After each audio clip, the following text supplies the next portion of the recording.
एक बार मैं एरोप्लेन से जा रहा था, आसमान में थे हम, लेकिन बाजू की सीट में एक नवाब साहब बैठे, वो भी कोई 90 साल के। मैंने कहा, नवाब साहब कहाँ जा रहे हैं? अमा खां भाई मियाँ, हम लड़की देखने जा रहे हैं। और मैंने कहा, आप लड़की देखने मतलब बहू को ढूंढने जा रहे हैं? बोले, ला हौल वला कुव्वत मियाँ, हम अपनी बेगम को ढूंढने जा रहे हैं। भाई मैंने कहा, बेगम मतलब आपकी शादी नहीं हुई? बोले, दो हुई थी। मैंने कहा, वो कहाँ है? बोले, अब तो नहीं रही। मैंने कहा, नहीं रही इसका मतलब आप बेवा हो गए? बोले, यार खां, बेवा तो औरतें होती हैं मियाँ, हम यतीम हो गए। और नवाब साहब, मैंने कहा, एक बात बताओ, आपकी जो पहली अहलिया थी, पहली बीवी थी, वो कैसे मरी? क्या बताएं मियाँ, वो जहर खा के मर गई। और मैंने कहा, दूसरी वाली? बोले, जहर नहीं खा रही थी। उनको नवाब साहब ने निपटा दिए। तो मैंने कहा, अब क्या इरादा है? बोले, बेटा मैं तीसरी शादी करना चाहता हूँ, कोई अच्छी सी लड़की हो तो देख। मैंने कहा, आप 90 साल के हैं, लड़की तो मिलेगी नहीं। नहीं बेटा, कोई बेवा देख दे, 90 साल की देख दे। मैंने कहा, नवाब साहब 90 साल की तो कोई खातून मिलेगी नहीं, 45 साल की दो चलेंगी। और नवाब साहब तो खुश हो गए, बोले, बेटा तूने तबीयत खुश कर दिया।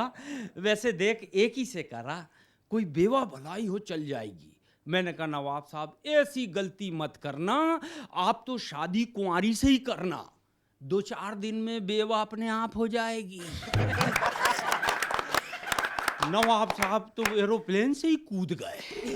आइए मैं 2 लाइन फिर बुजुर्गों पे सुनाता हूँ। कौन कहता है कि बुढ़ापे में जवानी नहीं होती? ये और बात है, उन पर किसी की मेहरबानी नहीं होती। दोस्तों, बचपन में एक बहुत प्यारा शेर सुना था। किसी शायर ने कहा, लिपट जाता हूँ माँ से, मौसी मुस्कुराती है। लिपट जाता हूँ माँ से, मौसी मुस्कुराती है। उर्दू में गजल सुनाता हूँ, हिंदी मुस्कुराती है। वैसे बहुत सारी भाषाएं हैं इस मुल्क में, लेकिन बहुत पहले एक संस्कृत भाषा बोली जाती थी। हमारी राष्ट्रीय भाषा थी संस्कृत। लोग द्वार पे लिखते थे, अतिथि देवो भवा, मेहमान भगवान के समान होता है। बाद में हिंदी आई इस मुल्क में, लोगों ने स्वागतम लिखा। फिर उर्दू आई, लोगों ने खुश आमदीद लिखा। आपके आने से हमें खुशी हुई। फिर अंग्रेज आए, लोगों ने इंग्लिश में लिखा, वेलकम। मगर अभी कौन सा दौर आया है समझ में नहीं आता। लोग गेट पे ही लिखते हैं, कुत्तों से सावधान। समझ में नहीं आता, कुत्ता कौन, अंदर लेटा है या बाहर बैठा है। दौर बदल गया, लोग बदल गए, भाषाएं बदल गई। लेकिन मुझे याद है कि एक दिन मेरी माँ ने मुझसे पूछा, बेटा तमसो माँ ज्योतिर्गमय का क्या मतलब होता?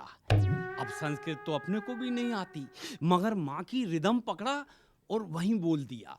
जैसे ही माँ ने पूछी, तमसो माँ ज्योतिर्गमय का क्या मतलब है? मैंने कहा, माँ तुम सो जाओ, मैं ज्योति के घर जा रहा हूँ।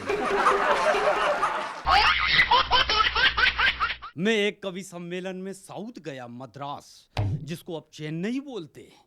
मैंने वहाँ के लोगों से पूछा, मैंने कहा, पहले इसका नाम मद्रास था, मद्रास बोलते थे, आप लोगों ने इसका नाम चेन्नई क्यों किया? एक आदमी बोला, जी हमारे यहाँ सब लुंगी पहनता है, उसमें चैन नहीं होता, इसका नाम हमने चेन्नई रख दिए। मैंने कहा, मेरे को चैन है। तो बोले, चुपचाप सो जाओ। मगर मैं वहाँ गया था कवि सम्मेलन में। ऑर्गेनाइजर ने कहा, देखो भाईजान, आपको संचालन करना है, यहाँ 9 लोग हैं, ये सब पढ़ेंगे, आप अनुवाद हिंदी में करके बताना।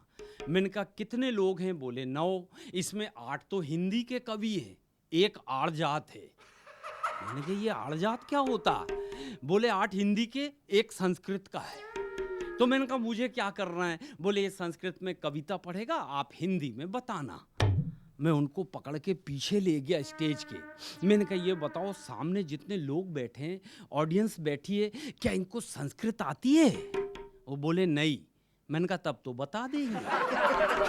हाँ, उसमें खतरा ही काहे का था? उनको भी नहीं आती, अपने को भी नहीं आती। कॉन्फिडेंस से बात बोलेंगे, जो बोलेंगे सब समझेंगे हाँ यार अर्थ यही होता है।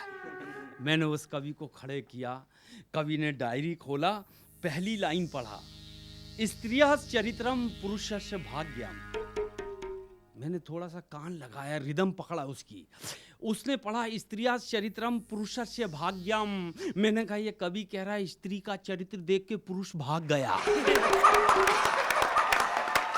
उसने दूसरी लाइन पढ़ा, न जाना कि देवो कुतु मनुष्यम, न जाना कि देवो कुतु मनुष्यम। मैंने कहा ये कवि कह रहा है उसे देवता नहीं जान पाए, कुत्ता क्या जान पाएगा। तो अपन ऐसा भी काम चलाना पड़ता है। भाषाओं से हंसी आती है। मुझे तो याद है मेरे पड़ोस में एक साधु महाराज आए तंबूरा लेके।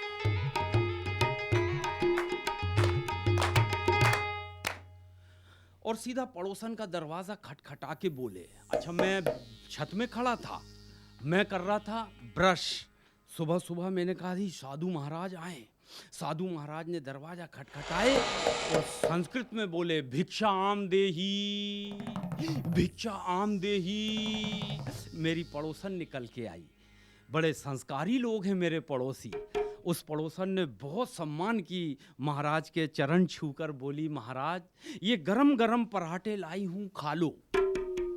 महाराज ने सबसे पहले नकली दाढ़ी निकाल कर फेंका, फिर नकली मूंछ निकाल कर फेंका, फिर नकली बिग उतारा, वो भी फेंका, और लंबी हंसी लेकर बोले आह आह आह, बालिके तू धोखा खा गई, मैं भिखारी नहीं रावण हूं रावण।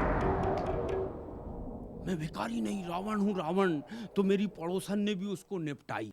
मैं भी जानती हूँ लक्ष्मण रेखा पार करके आई हूँ, मैं भी जानती हूँ लक्ष्मण रेखा पार करके आई हूँ, और मैं भी बता दूं मैं सीता नहीं काम वाली बाई हूँ। अब तू अपना पावर दिखा, 200 किलो वजन है मेरा, उठा के बता। महाराज भी भागे। समाज में बहुत सारे लोग हैं दिलदार, दिलेर, मगर एक सबसे अच्छी जमात है कंजूसों की। मेरा एक दोस्त है इंटरनेशनल कंजूस, पूरी दुनिया में उससे बड़ा कंजूस नहीं मिलेगा। पिछले दिनों उसकी शादी हुई, हनीमून पर अकेले ही चला गया। बोले 2 टिकट कौन ले? इतना बड़ा कंजूस नहीं देखा। जब सड़क पे चलता है तो एक आंख बंद करके चलता है। मैंने कहा यार दूसरी आंख तो खोल ले। बोले जब एक से ही सब कुछ दिखता है दूसरी क्यों खोल? गजब का आदमी। पिछले दिनों मिल गया, बोले भाईजान नई कंघी खरीद के लाया हूं। मैंने कहा यार तेरे पास पिछले 25 साल से एक ही कंघी थी, ये नई कंघी लेने की क्या जरूरत? बोले भाईजान उसका दांता टूट गया था। अरे मैंने कहा एक ही टूटा था, अभी तो पूरी कंघी बाकी थी। बोला भाईजान आखिरी दांता बचा था वो भी टूट गया। बताओ वो एक दांते से भी कर लेता था। कितना कंजूस आदमी। वो चला गया हेयर सैलून। बोले भाई साहब रेट बताओ कटिंग के क्या रेट है? बोले 50 रुपए लगेंगे। अच्छा शेव बनानी है तो? बोले केवल 10 रुपया। उसने 10 का नोट दिया, बोले मेरे सर की शेविंग कर दो। कहीं से भी उसका बस एक ही मकसद है, पैसा बचाओ पैसा बचाओ। पिछले दिनों डिटॉल की बोतल लाया, वो हाथ से छूट गई, डिटॉल जमीन में बगर गया। हाँ उसने उंगली काट ली। बोले बेकार कौन खराब करे, इसका सदुपयोग करो। गजब का कंजूस। दुनिया के साथ कंजूसी करता है मगर अपने बेटों के साथ भी कंजूसी। एक दिन उसका बेटा आया, बोले पापा पापा मेरी दूर की नजर कमजोर हो गई है, पावर वाला चश्मा दिला दो। अब वो कंजूस आदमी 1-2 हजार का चश्मा कौन दिलाए? वो बच्चे को पकड़ के ले गया छत पे, वो छत पे खड़े होके बोला, बेटा वो आसमान पे क्या दिख रहा है? बच्चा बोला, पापा चांद दिख रहा है। 2 चमाट लगाया, बोले और कितनी दूर का देखेगा? ये दौर बाबाओं का दौर है और इस समय सबसे बड़े बाबा हैं रामदेव बाबा। रामदेव बाबा ने कहा, सुबह उठो ऑक्सीजन मिलता है, 9-10 बजे के बाद उठो तो सारे उनके भक्त लोग ऑक्सीजन चूस लेते हैं, हमें तो कार्बन डाइऑक्साइड ही मिलता है। मैंने कहा, बाबा जी सुबह उठने से क्या होगा? बोले, बेटा फायदा होगा। बाबा जी की बातों में आके मैं 4 बजे ही उठ गया और सीधा गार्डन घूमने चला। रास्ते में 2 मोटरसाइकिल में लुटेरे आए, मेरा पर्स छीन के ले गए। बाबा आपने कहा था कि सुबह उठने से फायदा होता है। मैं सुबह उठा, मेरा पर्स छीन के ले गए। बोले, बेटा मैंने कहा था जो पहले उठेगा उसको फायदा होगा, वो पहले उठे उनको फायदा होगा। बाबा जी के कहने पे आजकल हम लोग गार्डन घूमने जाते हैं। मैं कल गया सुबह सुबह, देखा तो प्रेमी और प्रेमिका एक पेड़ के नीचे बैठे थे। प्रेमी प्रेमिका को छेड़ रहा था, ऐसा जुल्फों से खेल खेल के गाना गा रहा था। उड़े जब जब जुल्फे तेरी, उड़े जब जब जुल्फे तेरी।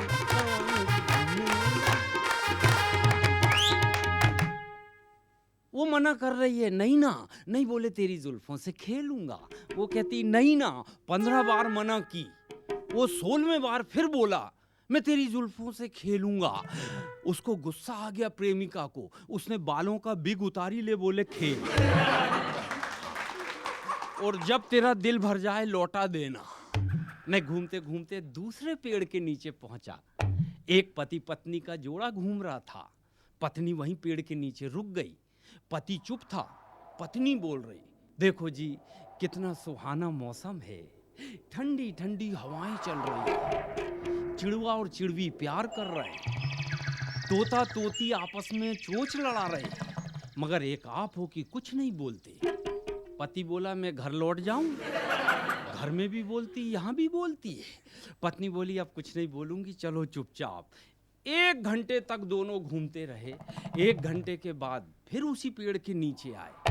पत्नी इस बार बोली, देखो 1 घंटा हो गया, वो तोता और तोती आपस में चोंच लड़ा रहा है, दोनों प्यार कर रहे हैं। 1 घंटा हो गया, थके नहीं, और एक आप हो कि प्यार नहीं करते। पति बोला, गौर से देख, तोता वही है, तोती 3 बार बदल गई।